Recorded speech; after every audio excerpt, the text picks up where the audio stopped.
Hey guys, it's Luca from Venus Automation here. Today we're going to be talking about Safety Edge. Safety Edge is a product from ASO that we sell. It's a safety input device that is used in a lot of automation applications where maybe you want a boundary or you want some kind of thing that triggers a safety signal based on people walking around, stepping on it in automated processes. So for example, if you have a garage roller door that's going up and down automatically, you put a piece of safety edge at the bottom of the roller, so if someone steps on it while it's closing, the garage door knows to stop to keep people safe. So safety edge, as you can see, is this rubber line, can be of many different shapes and sizes. In this case, it's 2.5 centimeters, 25 mil by 45 mil roughly, and it can be cut to any length. Now, what's good about safety edge is it's quite simple to set up and configure, and we're going to get into that further. But the principle behind how it works is that there's two wires that run parallel to each other, two metal contacts inside the safety edge that in normal conditions are making a complete circuit. And then when someone steps on it, the two wires come together at a shorter distance than expected, which shorts it, and then that signal is being monitored by a relay, and the relay knows that something is wrong and it needs to stop. So if you look inside, it might be a bit hard to tell on camera, but this is where the two contacts are. There's a metal wire there, and when I squish them together, basically what's going to happen is they are going to come into contact with each other. It's kind of hard to tell, but they'll come into contact with each other. That signal will be shorted, and that's how we know that, that's how the relay knows that things need to be stopped. I'm going to get into assembling this. So when your safety edge comes, when you buy it from us, there's an option for us to assemble it for you. There's many ways you can find out how to do it, but I'm just going to do a quick little run through of how we do it. So of course you're going to need your piece of safety edge, and then you're going to need some end caps. Now end caps are specific to the model you get. Some pins that push them in and hold them in place, some guards that are going to guide the cables and the resistor, which we'll get into in a second, and then your resistor and your cable. Okay, so what we're going to do is we're going to take these little kind of guides that go inside the safety edge. You'll see that I'm just going to push this into there. Please bear with me. There we go. And you just push it in until it's fully seated, like so. Now, in 2-wire configurations, you have a resistor that goes in one end that is completing the circuit. In 4-wire configurations, you have a cable on either end that both go into a relay and use the internal resistor of that relay to monitor things. In this case, we're setting up for 2-wire configuration. It's a bit more simple for video, but I will get into it in a later video probably.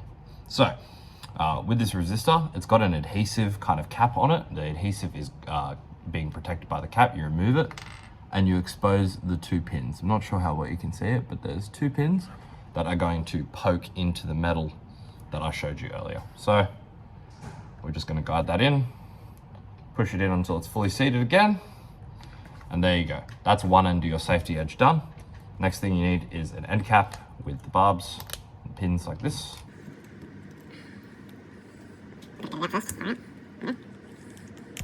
Okay, take this, place the end cap over the end, get your barbed fitting, push it in, same thing again, push it in, and there you go. That's one end of your safety edge fully assembled.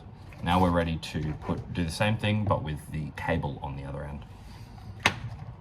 So, same thing as before, take our guide piece and push it in. Yep. Take our cable, remove the cap to expose the adhesive, and then push this in, like so. There we go. And then we're just going to put our end cap on. Now, because there's a cable running out, the end cap actually has this rubber bit that is normally closed. Just take a blade, be very careful, and poke it through that hole.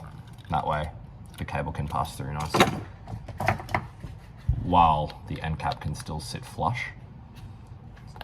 Just push that up like so. That way, the cable is going through nicely. Take our two pins and, if you give me a moment, sorry. there you have a piece of assembled safety edge in the 2-wire configuration. Now very quickly, I'm going to go through and multimeter this with you guys on the resistance setting. Alright, so here we have our strip of ASO safety edge hooked up into the 41-322 ELMON relay from ASO, powering 2 safety contactors in series. So here we have a feedback loop that goes through the normally closed auxiliary contacts into Z1 and Z2 of the relay.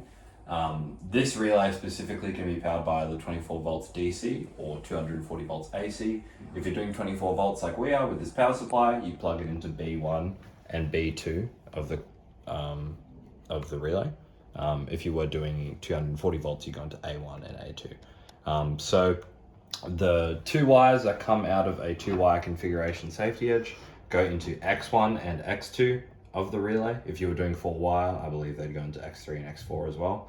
But in this case, it's using the external resistor on this end of the safety edge to measure the resistance going through the system.